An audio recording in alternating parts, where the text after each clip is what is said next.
In the unforgiving wilderness of the Rocky Mountains, where winter's breath carved deep valleys and painted peaks in pristine white, lived a man who had forgotten the sound of his own voice.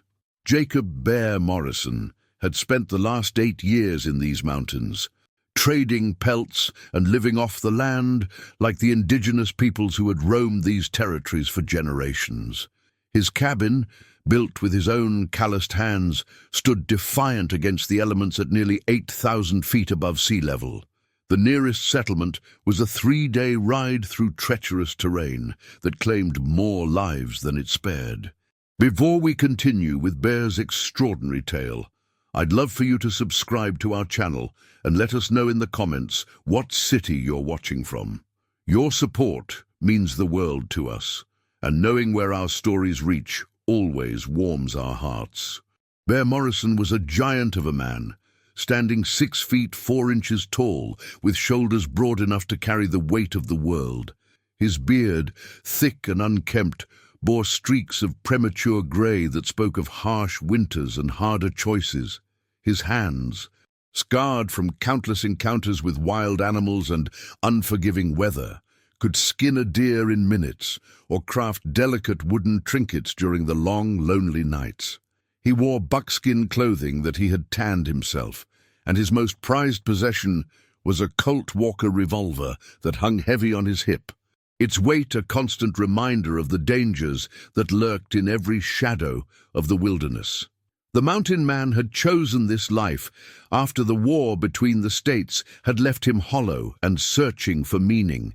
He had seen too much death, too much senseless violence, and the mountains offered him something civilization never could: peace. Here, among the towering pines and crystal-clear streams, he found a rhythm that matched his wounded soul. He hunted when he needed food, trapped when he needed pelts to trade, and spent his evenings reading the few books he had carried up the mountain, their pages worn thin from countless readings. But on this particular November evening, as the first heavy snows of winter began to fall, Bear's solitary existence was about to change forever. He had been checking his trap lines along Willow Creek when he heard something that made his blood run cold. The sound of horses approaching fast, followed by gunshots echoing through the canyon. In these mountains, gunshots usually meant one of two things: someone was hunting, or someone was being hunted. Bear crouched behind a massive boulder, his hand instinctively moving to his revolver. Through the swirling snow, he could make out 3 riders pursuing a lone figure on horseback. The pursued rider was smaller, more agile, weaving between the trees with a skill that spoke of a lifetime spent in the saddle. As they drew closer, Bear realized with a start that the fleeing rider was a young Native American woman, her long black hair streaming behind her like a war banner. The pursuers were white men, their faces twisted with cruel determination. Bear recognized the type: bounty hunters, slave catchers, or worse. Men who preyed on the vulnerable and justified their actions with twisted interpretations of law and order. The woman's horse stumbled on the icy ground, and she tumbled into the snow just 50 yards from where Bear was hidden. Without thinking, Bear stepped out from behind the boulder, his massive frame suddenly blocking the path of the 3 riders. "That's far enough, boys," he called out, his voice carrying the authority of a man who had faced death more times than he could count. The lead rider, a thin man with cruel eyes and a scraggly beard, pulled up short, his hand moving to his gun. "This ain't your business, mountain man," the rider snarled. "That there's a runaway. We got papers saying she belongs to us." Bear's eyes narrowed as he studied the 3 men. Their clothes were too clean, their horses too well fed for men who had been tracking through the wilderness for days. These weren't lawmen or legitimate bounty hunters. They were something far worse: men who trafficked in human misery. "Papers don't mean much up here," Bear replied, his hand resting casually on his gun butt. "And I don't see any badges. So I'm thinking you boys might want to turn around and head back down the mountain before the weather gets worse." The tension in the air was thick enough to cut with a knife. The three men exchanged glances, calculating their odds against the imposing mountain man. Behind them, the young woman had managed to get to her feet, her dark eyes darting between her pursuers and her unexpected protector. She was breathing hard, her chest rising and falling beneath her doe-skin dress, but there was no fear in her eyes, only defiance. The lead rider's hand twitched toward his gun, but Bear was faster. The Colt Walker appeared in his hand as if by magic, its barrel pointing steadily at the man's chest. "I wouldn't," Bear said quietly. "This old gun's got a hair trigger, and my hands get mighty shaky in the cold." For a long moment, nobody moved. The only sounds were the whisper of falling snow and the heavy breathing of the horses. Then, slowly, the lead rider raised his hands. "This ain't over, mountain man," he said. "We know where you live." "Maybe," Bear replied, "but you won't be coming back up here. Not if you're smart." The three men wheeled their horses around and disappeared into the swirling snow, their curses echoing off the canyon walls. Bear kept his gun drawn until the sound of their horses faded completely, then slowly holstered the weapon. He turned to face the young woman, who was watching him with an expression he couldn't quite read. She was beautiful in a way that took his breath away. Her skin was the color of burnished copper, smooth and unmarked, except for a small scar on her left cheek that only added to her fierce beauty. Her eyes were dark as midnight, framed by long lashes that caught the snowflakes like tiny diamonds.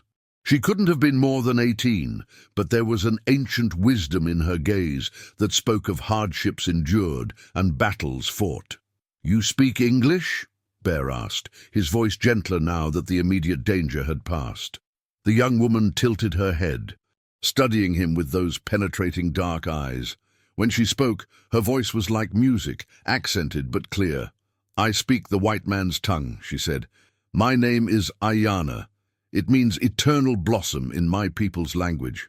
"I'm Jacob," Bear replied, "but most folks call me Bear." Ayana's lips curved in what might have been a smile. "Bear," she repeated, as if testing the word. "It suits you. You are large like the great brown bear, and you protect like the mother bear protects her cubs." Bear felt heat rise in his cheeks, something that hadn't happened in years. "Your horse," he said, changing the subject. "Is it hurt?" Ayana whistled softly, and her horse, a beautiful paint mare, limped over to her. She ran her hands along the animal's legs with practiced skill, her touch gentle but thorough. "She will be fine," Ayana said, "but she cannot carry me far tonight. The ice has made her tender." Bear looked up at the darkening sky. The snow was falling harder now, and the temperature was dropping fast. In another hour, the trail down the mountain would be impassable, even for someone who knew these mountains as well as he did. "There's a storm coming," he said. "A bad one. You can't travel in this weather." Ayana followed his gaze to the threatening sky. "Then I will make shelter," she said simply. "I have done so before." "Not in weather like this," Bear said. "This storm will last for days, maybe a week. You'll freeze to death before morning." For the first time since he had seen her, Ayana looked uncertain. She was tough, tougher than most men Bear had known, but she was also practical enough to recognize the truth when she heard it. The mountains in winter were unforgiving, and even the most experienced outdoorsman could find himself in trouble when the weather turned violent. "My cabin's not far," Bear said, the words coming out before he had fully thought them through. "You can wait out the storm there. It's warm, and there's plenty of food." Ayana studied him for a long moment, her dark eyes searching his face for any sign of deception or ill intent.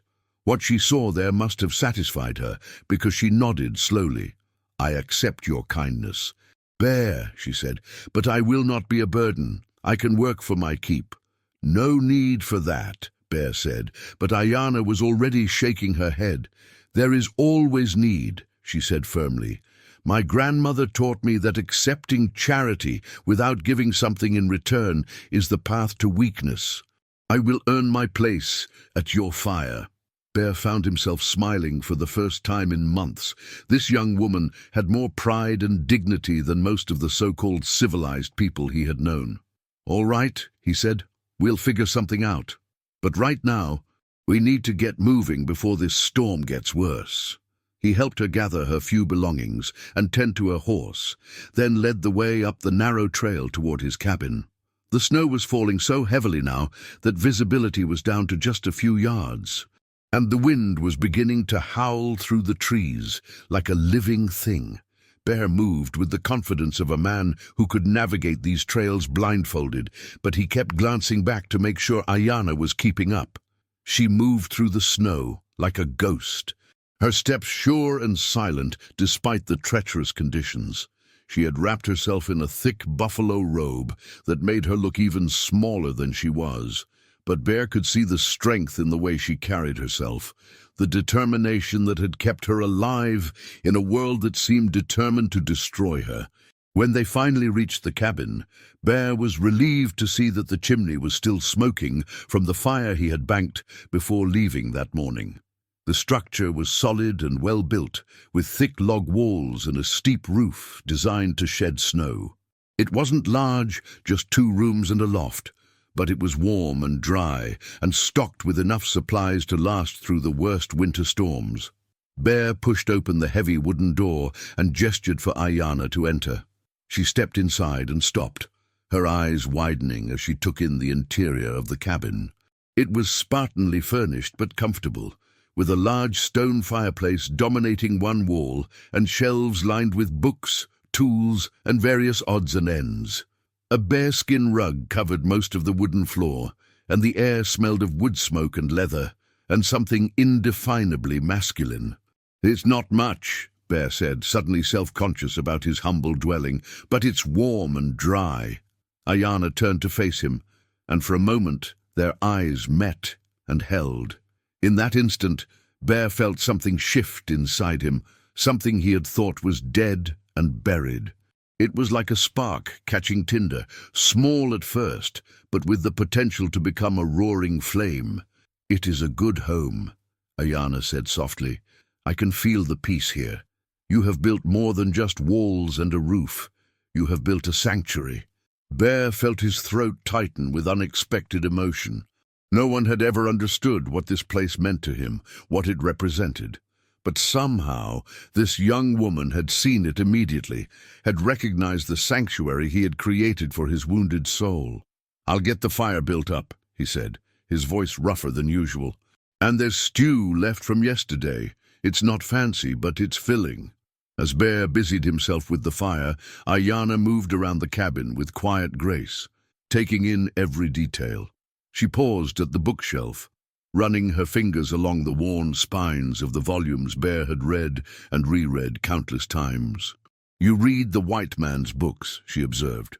"Helps pass the long winter nights," Bear replied, not looking up from the fireplace. "Do you read?" "Some," Ayana said. "The missionaries taught me when I was young before—" She trailed off, and Bear didn't press her to continue. Everyone who ended up in these mountains was running from something, and he respected the right to keep some secrets. The fire caught and began to crackle merrily, filling the cabin with warm, dancing light. Bear ladled stew into 2 wooden bowls and handed one to Ayana, who accepted it with a grateful nod. They ate in comfortable silence, the only sounds the whisper of the wind outside and the occasional pop from the fireplace. When they had finished eating, Ayana stood and began clearing the dishes without being asked. Bear started to protest, but she silenced him with a look. "I told you I would earn my keep," she said simply. As she worked, Bear found himself watching her with growing fascination. Every movement was graceful and economical, and she seemed to anticipate what needed to be done without being told. She was unlike any woman he had ever known, white or Indian, and he found himself wondering about her story, about what had brought her to this moment. "Those men," he said finally, "the ones who were chasing you, what did they want?" Ayana's hands stilled for a moment, then resumed their work. "What men like that always want," she said quietly, "to own what cannot be owned, to break what cannot be broken. Bear felt anger flare in his chest. He had seen enough of the world to know what she meant, and the thought of anyone trying to harm this proud, beautiful woman made his hands clench into fists. "They won't find you here," he said. "I give you my word." Ayana turned to face him, and once again their eyes met and held. "Why?" she asked. "Why do you help me? You do not know me. I could be a thief, a murderer, a witch who will curse your home." Bear considered the question seriously. Why had he helped her? It would have been easier, safer, to let those men take her and continue on with his solitary existence. But something about her had called to him, had awakened something he thought was dead. "Because it was the right thing to do," he said finally, "and because—" He paused, struggling to find the words. "Because I've been alone up here for 8 years, and I'd forgotten what it felt like to have someone to protect." Ayana studied his face in the firelight, and slowly a smile spread across her features. It was like watching the sun rise over the mountains, beautiful and transformative. "You are a good man, Bear," she said. "Your heart is strong, even though it has been wounded." Before Bear could respond, a tremendous gust of wind shook the cabin, rattling the windows and sending snow swirling down the chimney. The storm had arrived in earnest, and from the sound of it, it was going to be a bad one. "Looks like you'll be staying for a while," Bear said, trying to keep his voice casual, despite the way his pulse had quickened at her smile. "Yes," Ayana said, her dark eyes never leaving his face. "It seems the spirits have decided our paths should cross for more than just one night." As if to emphasize her words, another gust of wind howled around the cabin, and Bear realized that whatever was happening between them, there would be no escaping it. They were trapped together by the storm, two souls who had found each other in the vast wilderness, and he had the feeling that when the snow finally stopped falling, neither of them would be the same. The wind continued to howl outside as Bear showed Ayana to the small back room where she could sleep. He had offered her his own bed, but she had insisted on making do with blankets on the floor, saying she was accustomed to sleeping rough. As he prepared his own bedroll by the fire, Bear found himself acutely aware of her presence in the next room, of the soft sounds she made as she settled in for the night. For the first time in years, Jacob Bear Morrison fell asleep to something other than the lonely whisper of the wind through the pines. Tonight, he fell asleep to the gentle rhythm of another person's breathing, and his dreams were filled with dark eyes and a smile that could melt the snow from the highest peaks. The storm raged for 3 days and 3 nights, trapping Bear and Ayana together in the warm cocoon of the cabin. During those days, they fell into an easy rhythm that felt as natural as breathing. Bear would tend to the animals and maintain the fire, while Ayana cooked meals that were far more flavorful than anything he had eaten in years.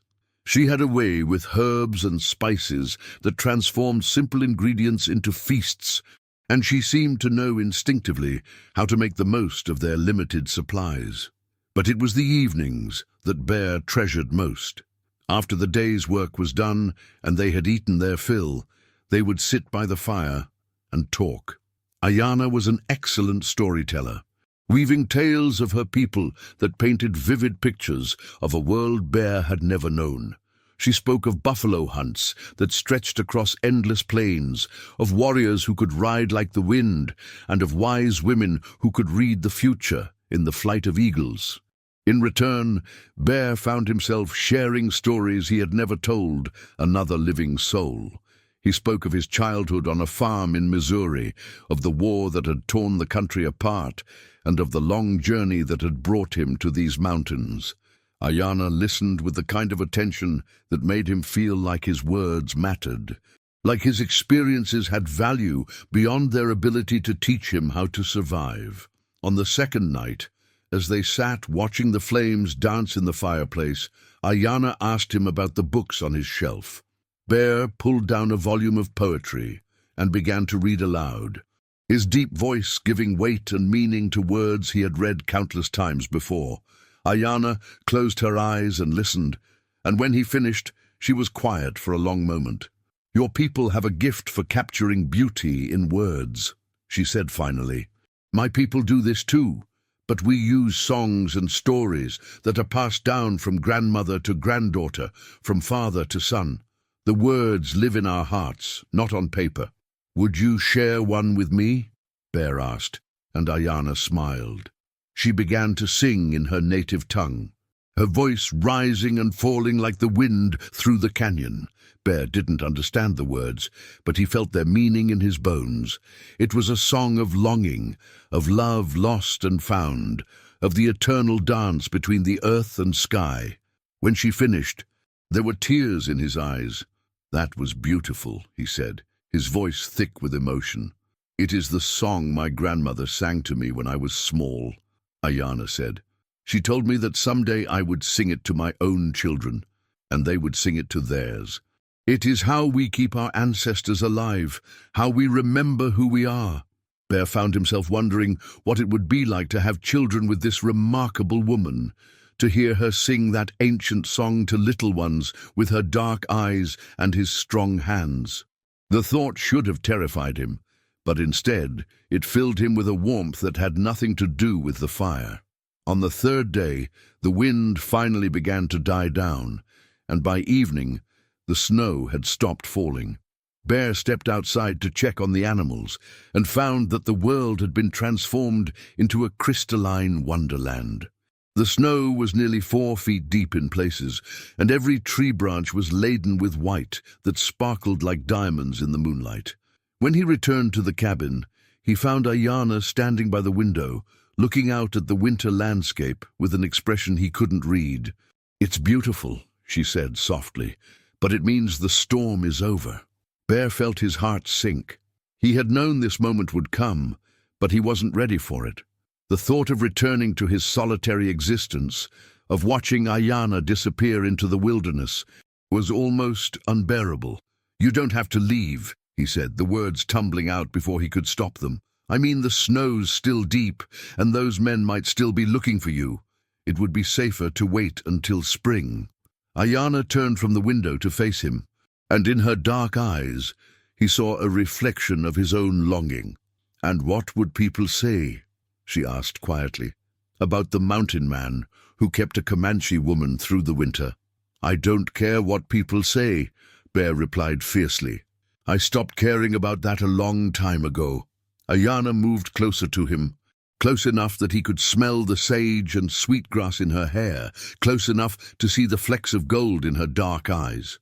"And what would you say," she whispered, "if I told you that I don't want to leave?" Bear's breath caught in his throat. "I'd say that these mountains can be lonely," he said, his voice barely above a whisper, "and that I've been lonely for a very long time." Ayana reached up and touched his face, her fingers tracing the line of his jaw through his beard. "I have been lonely too," she said. "Lonely in ways that have nothing to do with being alone." Bear covered her hand with his own, marveling at how small and delicate it felt against his weathered palm. "Ayana," he said, her name a prayer on his lips. "I know what you are thinking," she said, her eyes never leaving his. "You think we are too different, that our worlds can never meet. But here, in this place you have built, there are no worlds but ours."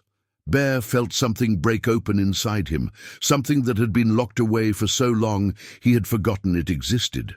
"I'm not a young man," he said. "I'm set in my ways, rough around the edges. I don't know how to be anything but what I am." Ayana smiled, and it was like watching the first flowers of spring push through the snow. "I do not want you to be anything but what you are," she said.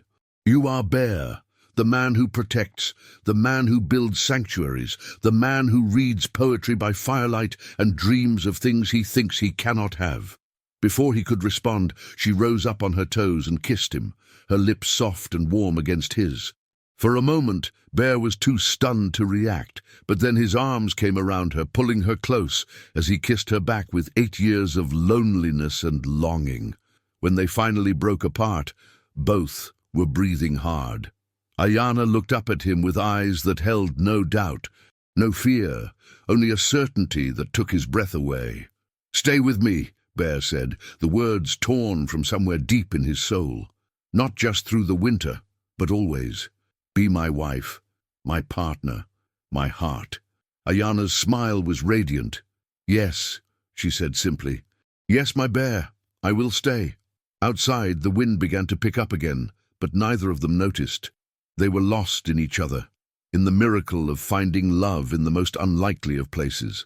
As Bear carried Ayana to his bed, he realized that his sanctuary had become something even more precious. A home. The next morning dawned clear and cold, with the kind of brilliant blue sky that only came after a major storm. Bear woke to find Ayana already up, standing by the window in one of his shirts, which hung nearly to her knees. She was watching the sunrise paint the snow-covered peaks in shades of pink and gold, and she had never looked more beautiful.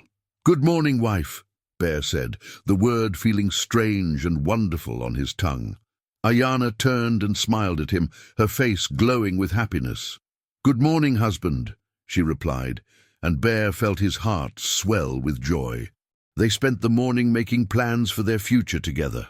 Ayana would need proper winter clothes, and they would have to expand the cabin to make room for the children they both hoped would come. Bear would teach her to read English better, and she would teach him her language and the ways of her people. "What about those men?" Bear asked as they sat down to breakfast. "The ones who were chasing you?" Ayana's expression grew serious. "They will not give up easily," she said. "Men like that never do. But they are not mountain men. They do not know these peaks and valleys as we do. And when spring comes, we will be ready for them." Bear nodded grimly. He had no intention of letting anyone harm his wife, and he would do whatever it took to protect her. But for now, they had the winter to themselves, time to build their love and prepare for whatever challenges lay ahead. As if reading his thoughts, Ayana reached across the table and took his hand. "Do not worry about tomorrow," she said softly. "Today, we have each other. Today, we have love. That is enough." Bear squeezed her hand gently, marveling at how this small, fierce woman had changed his entire world in just a few days. "You're right," he said. "It's more than enough. It's everything." Outside, the mountains stood eternal and unchanging, their peaks reaching toward the endless sky. But inside the cabin, two hearts had found their home in each other, and the wilderness that had once seemed so vast and lonely now felt like the perfect place to build a life together. As the days passed and winter settled in earnest over the Rockies, Bear and Ayana discovered that love could indeed bloom in the most unlikely places. Their different worlds had collided and merged into something new and beautiful, something that belonged entirely to them. And in the evenings, as they sat by the fire sharing stories and dreams, Bear would sometimes catch Ayana looking at his gun belt with that same mischievous smile she had worn the first night they met. "That's a big gun," she would say, her eyes twinkling with mirth. "Think I can handle it?" And Bear would laugh and pull her close, knowing that she could handle anything life threw at them as long as they faced it together. The winter months passed in a blur of contentment and discovery. Bear had never imagined that sharing his solitary existence could bring such joy, but Ayana transformed every aspect of his life with her presence. She brought laughter to the long, dark evenings and warmth to the cold mountain mornings. More than that, she brought purpose to his days and hope for his future. Ayana proved to be everything Bear could have hoped for in a partner and more. She was strong and capable, able to handle the harsh realities of mountain life without complaint.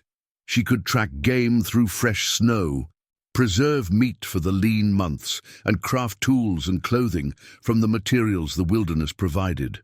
But she was also gentle and nurturing, tending to Bear's old war wounds with herbs and patience, and filling their home with the kind of peace he had never known existed. As February gave way to March, Bear began to notice subtle changes in his wife. She moved with a new kind of careful grace, and there was a glow about her that had nothing to do with the firelight. When she finally told him her suspicions, Bear felt as though his heart might burst with joy. "A baby," he whispered, his large hands trembling as he placed them gently on her still flat stomach. "Our baby." Ayana covered his hands with her own, her dark eyes shining with tears of happiness. "Our child will be born when the leaves turn gold," she said.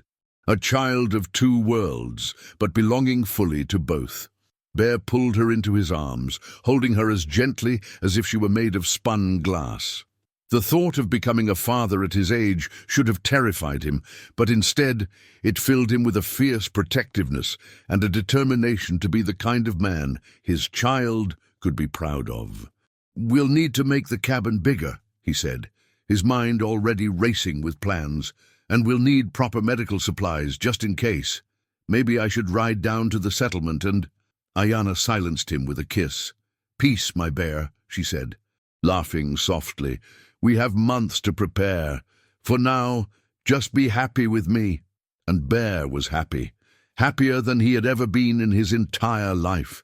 But as the snow began to melt and the first green shoots of spring pushed through the earth, he couldn't shake the feeling that their peaceful interlude was coming to an end. The men who had chased Ayana would return with the warmer weather, and when they did, Bear would be ready for them. He spent his days preparing for the confrontation he knew was coming, cleaning and oiling his weapons, scouting the approaches to the cabin, and setting up defensive positions in the surrounding rocks. Ayana watched these preparations with understanding eyes, never questioning his vigilance or asking him to abandon his precautions. "You are protecting our family," she said one evening as she watched him check his rifle for the 100th time. "This is what a good man does." Bear looked up from his weapon to find her watching him with an expression of such love and trust that it took his breath away. "I won't let anyone hurt you," he said fiercely, "or our child. I swear it on my life." "I know," Ayana said simply. "This is why I chose you, my bear, not just because you are strong, but because you are good. Our child will be proud to call you father." The attack came on a warm April morning when the mountain meadows were just beginning to show the first wildflowers of spring. Bear was chopping wood behind the cabin when he heard the sound of horses approaching. He dropped his axe and grabbed his rifle, moving quickly to the defensive position he had prepared among the rocks above the cabin. There were 5 of them this time. The original 3+2 additional men who looked even more dangerous than the first group.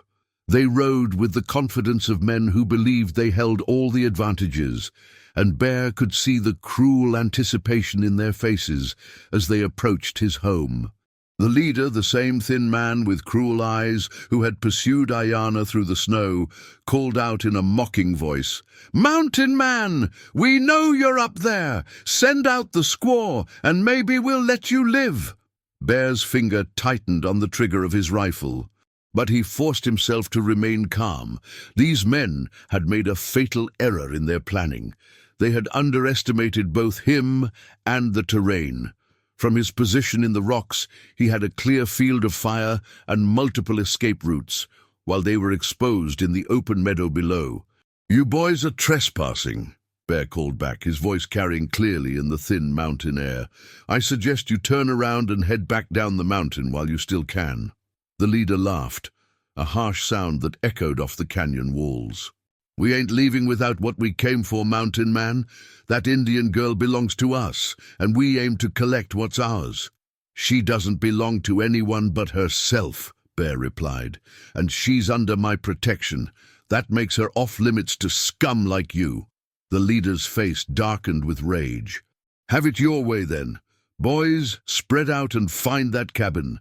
When you find the squaw, bring her to me alive. As for the Mountain Man," he drew his pistol. "Well, accidents happen in the wilderness."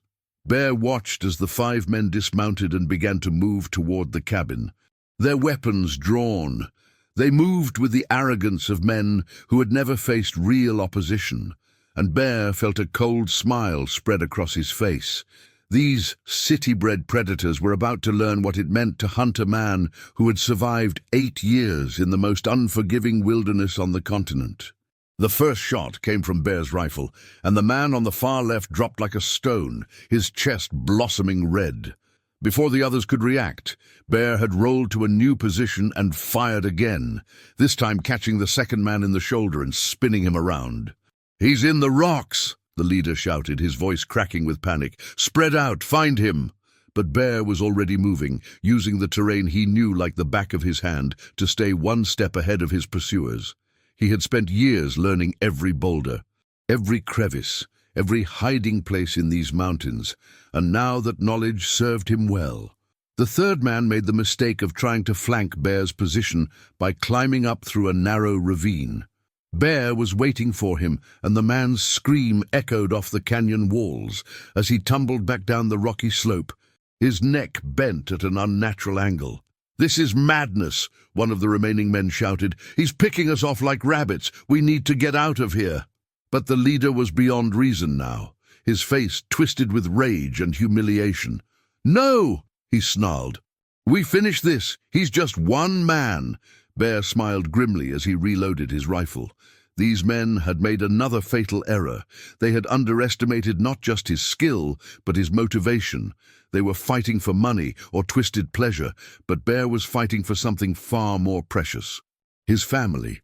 The fourth man tried to rush Bear's position, firing wildly as he charged up the slope.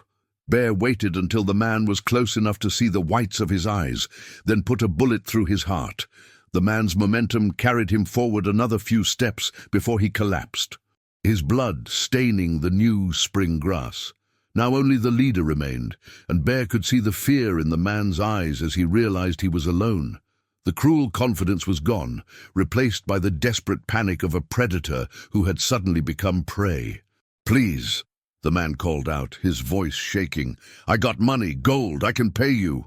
Bear stepped out from behind the rocks, his rifle trained on the man's chest. "There isn't enough gold in the world to buy your way out of this," he said quietly. "You came here to hurt my family. That's not something a man forgives." The leader made one last desperate play, dropping his rifle and raising his hands as if in surrender. But Bear had seen the small pistol hidden in the man's boot, and when the leader reached for it, Bear was ready. The final shot echoed across the meadow, and then there was silence. Bear stood among the bodies of his enemies, breathing hard but unharmed. It was over. His family was safe. Ayana emerged from the cabin where she had been waiting, her face pale but determined. She had heard the gunfire and known what it meant, but she had trusted Bear to protect them, just as he had promised. "Is it finished?" she asked, her hand resting protectively on her stomach. Bear nodded, pulling her into his arms. "It's finished," he said. "They won't be bothering us any more." Together they buried the bodies in a remote part of the mountain, far from their home and the places where their children would play. Bear said no words over the graves, feeling that men who had lived by violence deserved no benediction in death. As they walked back to the cabin, hand in hand, Ayana looked up at her husband with eyes full of love and admiration. "You are a fierce protector, my Bear," she said. "Our child will be safe with you watching over us." Bear squeezed her hand gently, feeling the weight of responsibility and the joy of love in equal measure. "Our children," he corrected with a smile. "I have a feeling this little one won't be our last."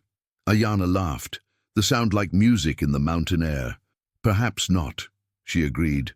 "After all, this is a big mountain, with room for a big family." As they reached their cabin, Bear paused to look out over the vast wilderness that surrounded them. The peaks stretched endlessly in every direction, their snow-capped summits touching the sky. It was a hard land, unforgiving and dangerous, but it was also beautiful beyond description. And now it was truly home. "What are you thinking?" Ayana asked, following his gaze. "I'm thinking," Bear said slowly, "that a man could spend his whole life in these mountains and never see all their wonders. I'm thinking that our children will grow up strong and free here, learning the ways of both their parents' peoples. and I'm thinking that I'm the luckiest man who ever lived." Ayana smiled and leaned against his side, her head resting on his broad shoulder. "The spirits brought us together for a reason," she said softly. "Perhaps it was so that our children could build bridges between worlds that have been at war for too long." Bear nodded, understanding the wisdom in her words. Their love had already bridged the gap between two very different worlds, and their children would carry that bridge into the future. It was a legacy worth fighting for, worth protecting with everything he had. As the sun set behind the western peaks, painting the sky in shades of gold and crimson, Bear and Ayana stood together on the porch of their cabin, watching the first stars appear in the darkening sky. Somewhere in the distance, a wolf howled, its voice echoing across the vast wilderness. But they were not afraid. They had each other. They had their love, and they had the promise of the future growing beneath Ayana's heart.